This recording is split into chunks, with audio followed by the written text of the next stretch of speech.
Assalamualaikum warahmatullahi wabarakatuh. Alhamdulillah, sholli ala Rasulillah Muhammad ibn Abdullah. La haula wala quwata illa billah, amma ba'du. Qala Allah Ta'ala fil Qur'anil Karim, a'udzu billahi minasyaitonir rajim. Ya ayyuhalladzina amanu taqullaha haqqa tuqatih wa la tamutunna illa wa antum muslimun.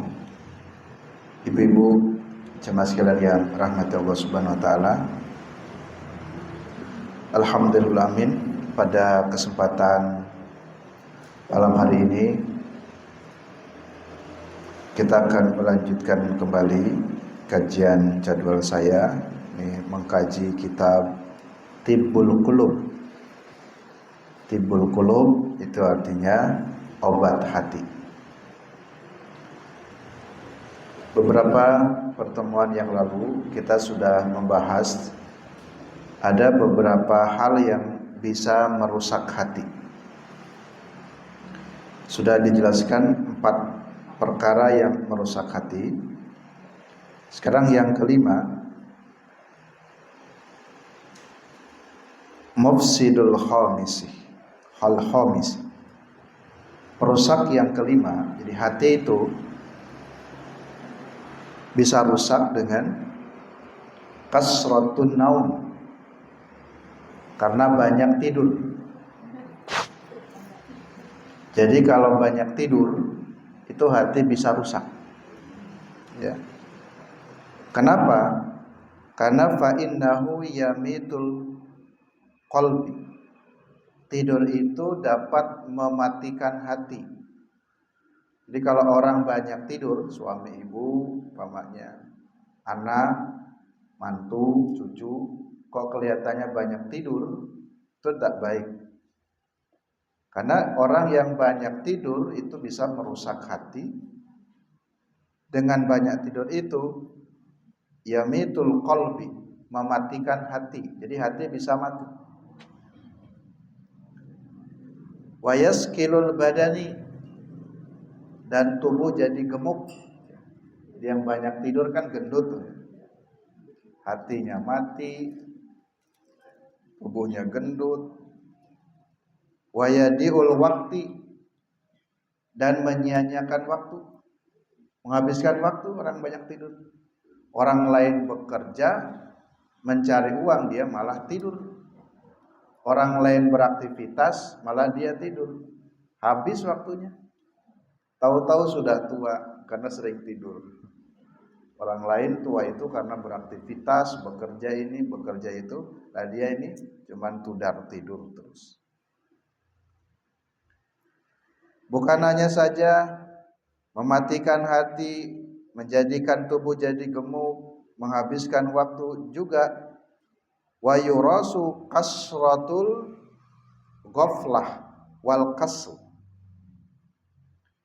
Orang yang banyak tidur itu bisa mewarisi banyak ghaflah, lalai, wal kasli, dan malas. Biasanya orang banyak tidur itu nanti malas. Coba kalau punya anak, cucu ya, banyak tidur, nanti disuruh ini suruh itu tidak mau, banyaknya malas. Jadi kalau ada, mohon maaf ya, mungkin suami banyak tidur itu jadi malas nantinya, ke bawah malas, tidak mau bekerja, tidak beraktivitas. Ya aku kerja apa? Jadi akhirnya nggak bisa berpikir. Kenapa tadi? Hatinya menjadi mati. Maka janganlah banyak tidur. Wa minhu ad-daru ghairu nafi'il badani, dan banyak lagi bahaya-bahaya yang bisa diakibatkan dari karena banyak tidur. Jadi kita itu jangan banyak tidur. Apakah tidur itu dilarang dalam agama? Tidak, tidak dilarang. Tetapi agama hanya mengatur. Apakah tidur itu tidak ada manfaatnya? Tidak juga. Tidur itu ada yang bermanfaat, tapi tidur itu juga ada yang memadorotkan atau membahayakan. Coba kalau ibu tidak pernah tidur, kan bahaya juga. Jadi diatur. Jadi bukan dilarang tidur, tapi diatur oleh agama tentang perkara tidur itu.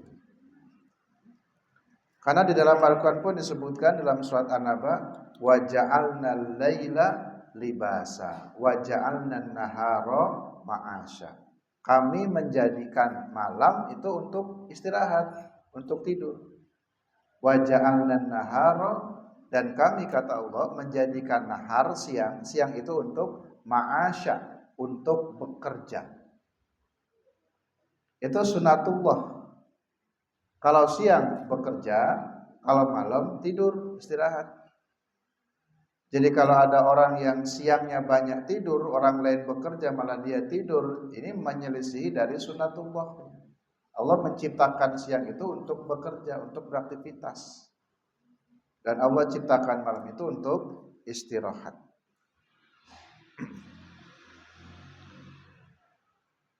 Wa anfa'ul naum, tidur yang baik, yang bermanfaat, maka na inda syiddatil hajah ilaihi. Jadi tidur yang baik itu adalah tidur yang sesuai kebutuhan. Ya. Manusia itu butuh tidur untuk istirahat, tapi tidur itu sesuai dengan kebutuhan saja. Kalau kebutuhan tidur untuk orang dewasa itu kan minimal itu 6 jam. Ya. Jadi ibu-ibu bisa istirahat dari kesibukan ibu-ibu mengurus rumah, mengurus anak, cucu, mengurus yang lainnya. Itu dari 24 jam itu yang Allah kasih, itu untuk istirahat orang dewasa itu 6 jam minimal. Jadi kalau ibu tidur jam pinten Bu biasanya? 9 nggih? 10. Jam 10. Nah, misalkan 10 tuh. 11, 12, 1, 2, 3. Nah, jam 3 bisa bangun 5 jam tuh. Nanti siang harinya pakai istirahat lagi 1 jam, kan 6. Kalau mau dihabiskan umpamanya ya sampai jam 4. Jam 4 itu subuh. Ya minimal subuh. Subuh sekarang kan jam 4 kurang. Nah, itu. Jadi cukup itu. Kalau tidur jam 10, bangun subuh, itu sudah cukup. Ya. Nanti kalau mau dibagi ya siang harinya sempatkan nanti 1 jam, di malamnya 5 jam, jadi kan totalnya 6 jam.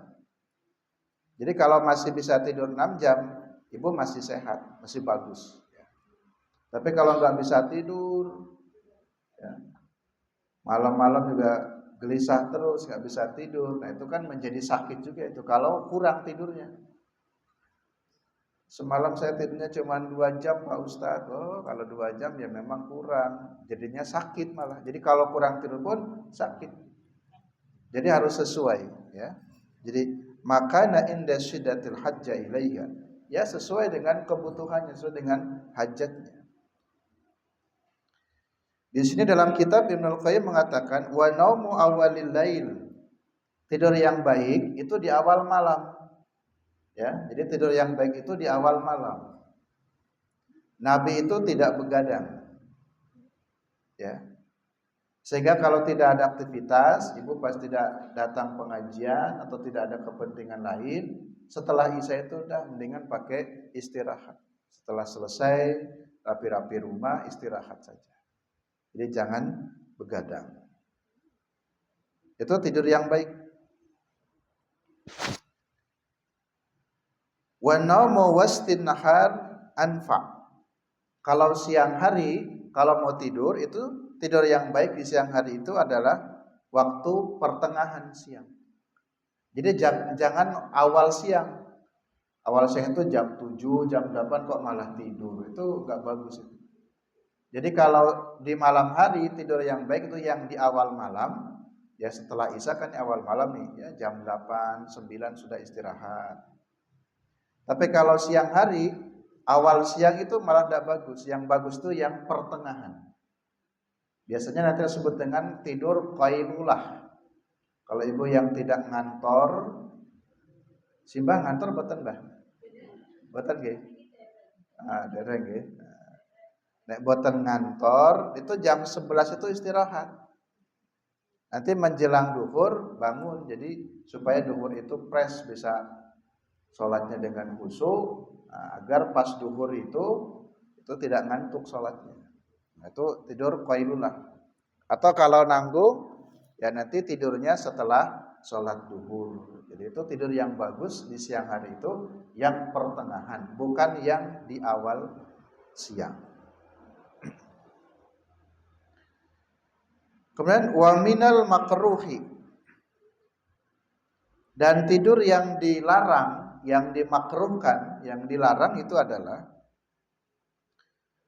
an-naumu baina salati subhi wa tulu'i syamsi. Tidur di antara salat subuh sampai terbitnya matahari. Jadi setelah salat subuh malah tidur sampai terbit matahari. Jadi kalau kita sekarang subuh jam 4, setelah sholat subuh malah tidur sampai jam 6, itu enggak bagus itu. Dilarang ya. Kemudian tidur yang dilarang lagi adalah tidur setelah sholat asar. Nah, itu juga yang tidak bagus. Jadi jangan tidur pagi hari dan jangan tidur setelah asar sampai terbenam matahari. Jadi kalau ibu melihat suami, anak, mantu, cucu kok pagi-pagi tidur, nah itu diingetin, jangan tidur le. Kalau pagi itu tidak bagus tidur, itu termasuk yang dilarang, yang dibenci oleh agama. Atau setelah asar malah tidur, itu juga jangan, nggak bagus ya. Nah, tidur yang baik itu adalah yang qailulah. Nah, sini saya bacakan an-naumu ba'da subhi, tidur setelah subuh. Ini tidur yang dilarang ya. Kenapa tidur setelah subuh atau fi awalin nahar, di waktu awal siang hari ya, jam 7 malah tidur, jam 8. Itu kan waktu yang sangat bagus. Karena di sini dikatakan waktu awal siang itu adalah waktu nuzulil arzak, waktu di mana diturunkannya rizki. Ya.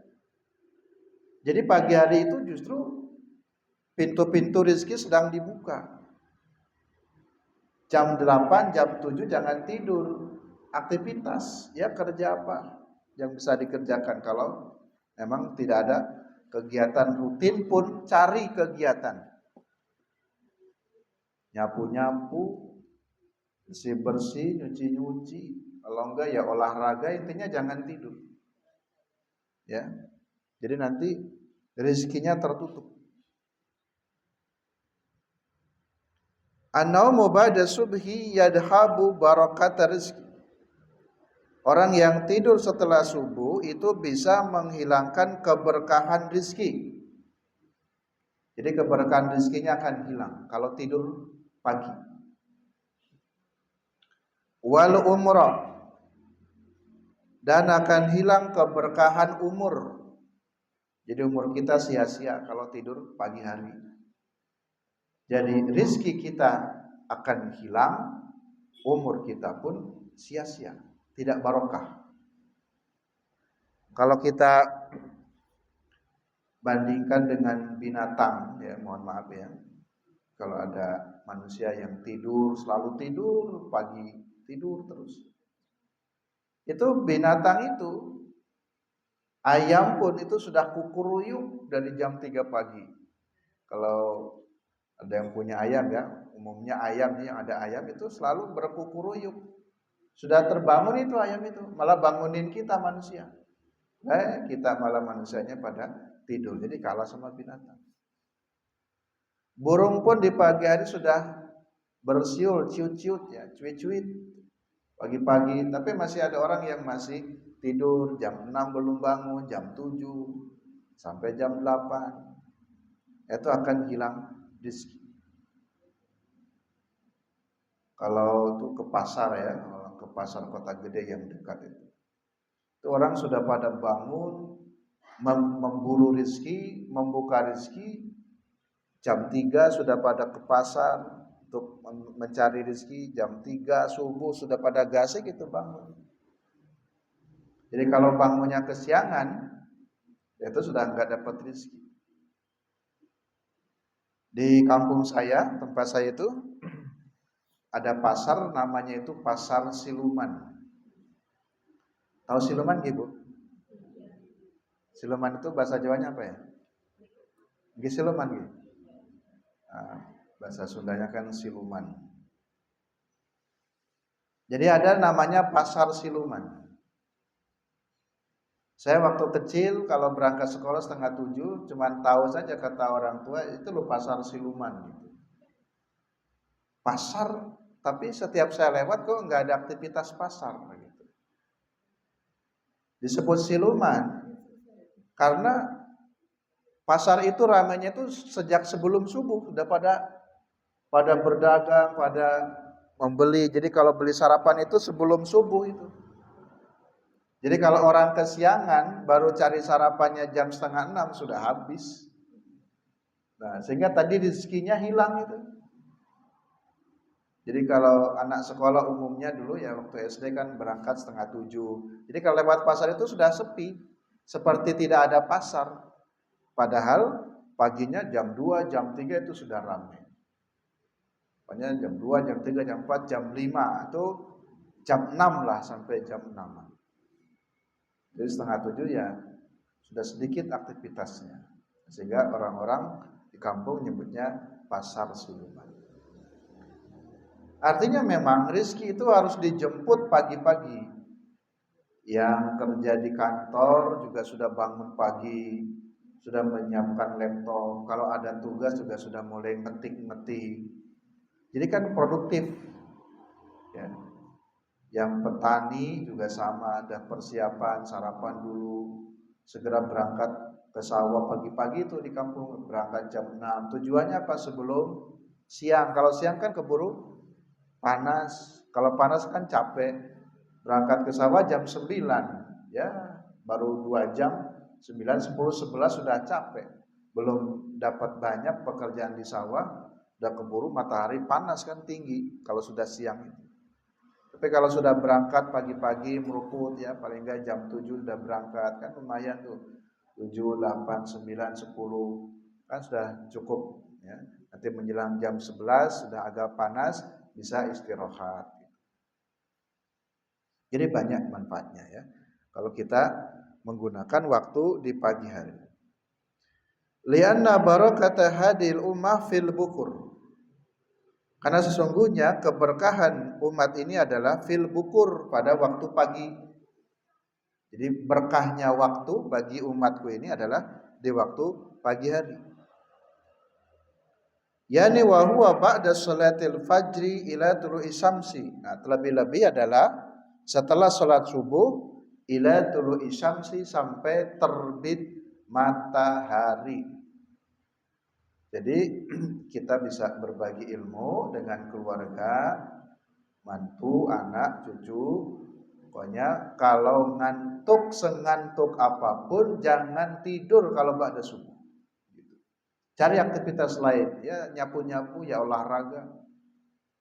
Kalau mau tidur nanti jam 10, setengah 11 menjelang duhur sehingga nanti duhur bangun. Itu yang larangan subuh. Kemudian yang berikutnya, yang dilarang atau yang dimakruhkan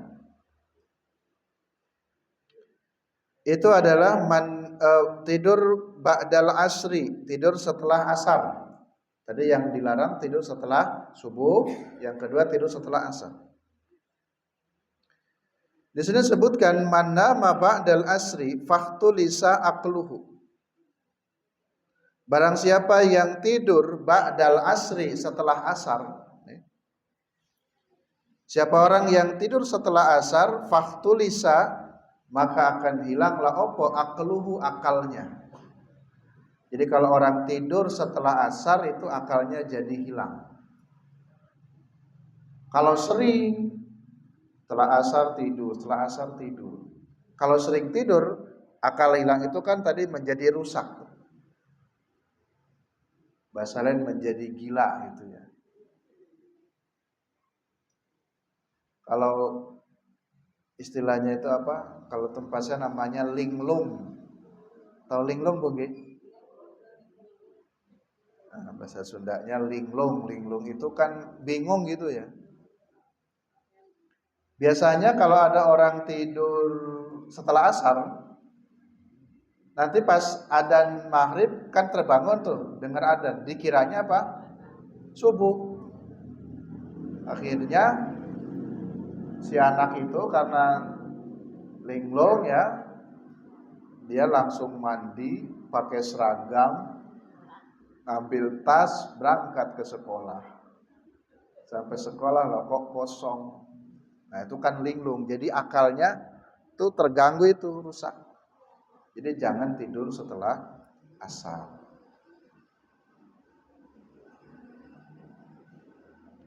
Ada seorang yang tidak percaya dengan keterangan ini.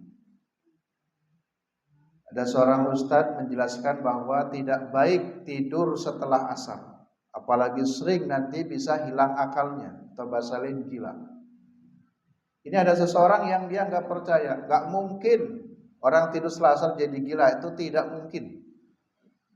Nah, dia itu ingin membuktikan, dia sengaja tidur setelah asar tuh, bener nggak tuh kalau orang tidur setelah asar jadi gila? Karena kata Pak Ustadz, kalau tidur setelah asar akalnya jadi hilang, bisa hilang. Nah ini ada orang yang bantah ngeyel, nggak mungkin. Dia ingin membuktikan tuh kepada Pak Ustadz, kalau saya tidur setelah asar tidak akan jadi gila. Dia sengaja tidur setelah asar. Hanya betul lah tidur setelah asar. Bangun-bangun itu jam 12 malam. Ya, saking lelapnya itu maghrib, isya, bablas, bangun-bangun jam 12 malam. Setelah terbangun, dia senyum-senyum, lah ternyata saya nggak gila kok. Kenapa kata Pak Ustadz gila? Akhirnya diparani itu. Malam-malam jam 12 ketuk-ketuk pintu. Pak Ustadz, bangun.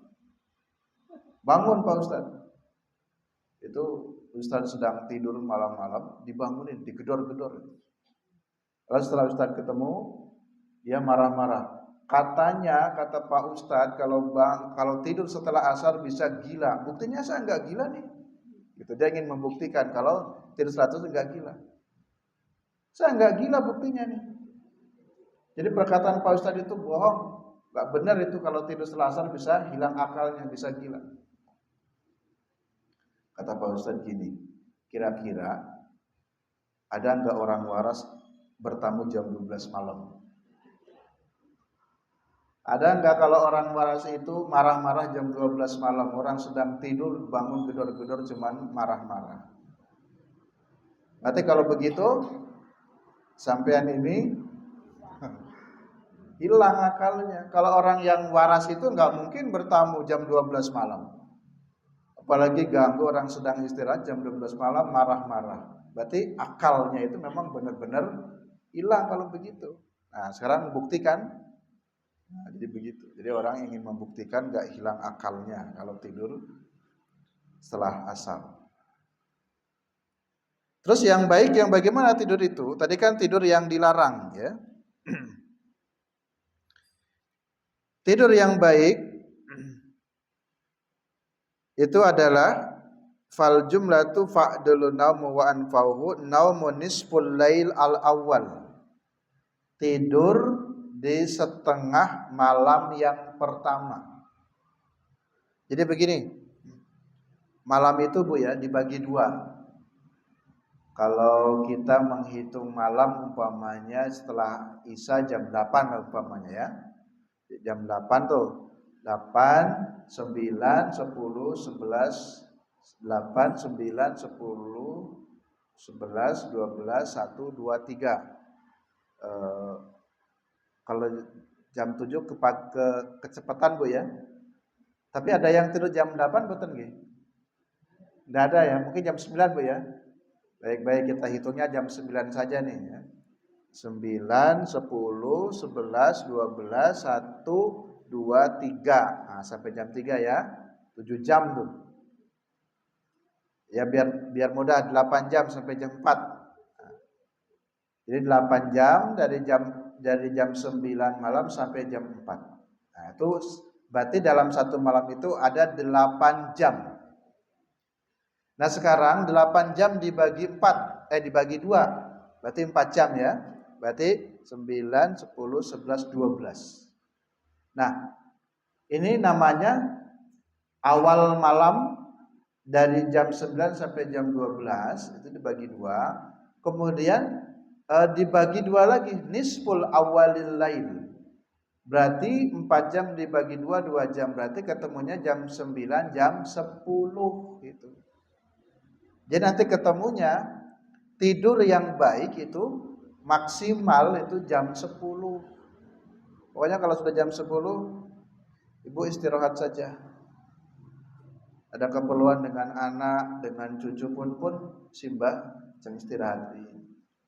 Mendahului saja, tidak apa-apa, ibu mau istirahat dulu. Udah jam 10 ya, udah kemalaman. Monggo dilanjut oleh anak-anak. Kalau ada acara ya monggo dilanjut saja. Mau istirahat.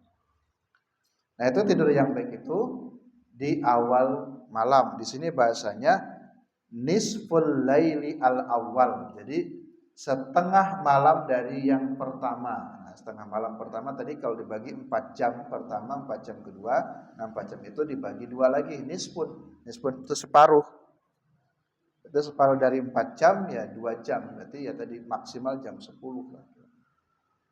Jadi kalau ibu-ibu yang sudah udur ya, sudah simbah-simbah, saya kira yang baik tidak ada acara ya jam 8, setengah 9 pun istirahat saja. Sehingga nanti bisa bangunnya agak gasik lagi di awal malam. Yang kedua, tidur yang baik. Tadi kalau di malam ya, tidur yang baik itu di awal malam. Nah, tidur yang baik itu adalah tidur menjelang duhur atau qailulah. Tapi ibu tidak bisa tidur menjelang duhur Bu ya? Tidak Bu, karena aktivitas gitu. Mungkin pada aktivitas bekerja ya, sehingga tidur sebelum duhur ya tidak bisa ya. Ya digantilah setelah duhur. Tapi di sini namanya qailulah. Saya bacakan beberapa keterangan tentang qailulah. Al-qailulatu hiya sunnatun. Tidur qailulah itu sunnah. Ya. Sunnah itu berarti dianjurkan. Kenapa tidur qailulah atau tidur di siang hari itu dianjurkan? Ini tidurnya tidak lama kalau qailulah itu. Sunnatun karena yusta'anu biha ala qiyamil lail. Dengan tidur di siang hari itu dapat membantu atau dapat menolong untuk bisa bangun di malam hari. Jadi Nabi menganjurkan atau menyunahkan tidur qailulah, tidur di siang hari, istirahat ya. 30 menit atau sampai 1 jam itu tidur qailulah supaya nanti malam hari itu bisa bangun malam. Kemudian kama ana sahra sunnatun, sebagaimana sahur itu sunnah. Jadi kalau kita sedang puasa Ramadan atau mau puasa sunnah, besok nih puasa Senin, puasa Kamis, ibu kan sahur. Sahur itu sunnah, dianjurkan. Tujuan disunahkan sahur itu adalah yusta'anu bihi ala siyamin nahar, supaya bisa membantu ketika puasa di siang hari. Siang itu kan tidak makan, tidak minum, maka disunahkan sahur dulu supaya terbantu ya, kuat. karena sudah terisi asupan. Sebagaimana kalau tidur di siang hari untuk membantu supaya nanti malam hari itu bisa bangun. Jadi kalau istilah tadi porsi tidur di malam harinya dikurangi, nah maka ditutupnya di siang hari supaya terbantu yusta'anu ya. Jadi membantu ala qiyamil lail untuk supaya bisa bangun di malam harinya. Kemudian itu menurut Imam Al-Ghazali ya tadi ya. Ada lagi hadis riwayat Imam Tabrani, qilu berqailulahlah kalian. Qilu berqailulahlah. Maksudnya tidur sianglah kalian. Kenapa kita dianjurkan untuk qailulah? Karena fa inna syaitana la yaqilu, sesungguhnya syaitan itu tidak tidur qailulah. Jadi kalian tidurlah siang hari karena setan tidak tidur di siang hari. Tapi yang dimaksud siang itu bukan jam awal siang, tapi yang waston nahar, pertengahan siang. Itu qailulah itu di situ di pertengahan siang. Kalau Nabi memang tidurnya sebelum duhur. Ya mungkin aktivitas Nabi, ya memang Nabi yang membuat aktivitasnya. Tapi kalau kita, karena kita terikat dengan kerja di kantor, aktivitas di tempat yang memang tidak boleh tidur jam 11. Ya tidurnya bisa setelah duhur, maka ya tidak apa-apa setelah duhur. Tapi kalau yang bekerja di kantor atau jadi guru, ya tidak bisa ya tidur di sekolah setelah duhur. Karena harus ngajar lagi. Paling tidak adalah ya istirahat, ada rehat sebentar. Maka waktu duhur dipakai sholat dulu, cuci muka kan press kembali, sholat ya zikir dulu 30 menit, ya, itu kan juga bisa sebagai istirahat.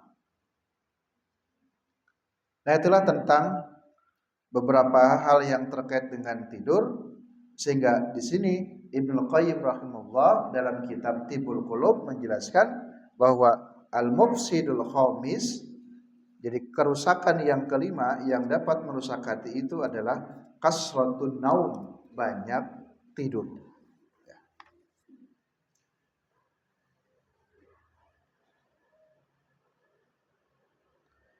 Kemudian tidur yang tidak baik juga adalah wa minan naumil ladzi la yanfa'u aidan.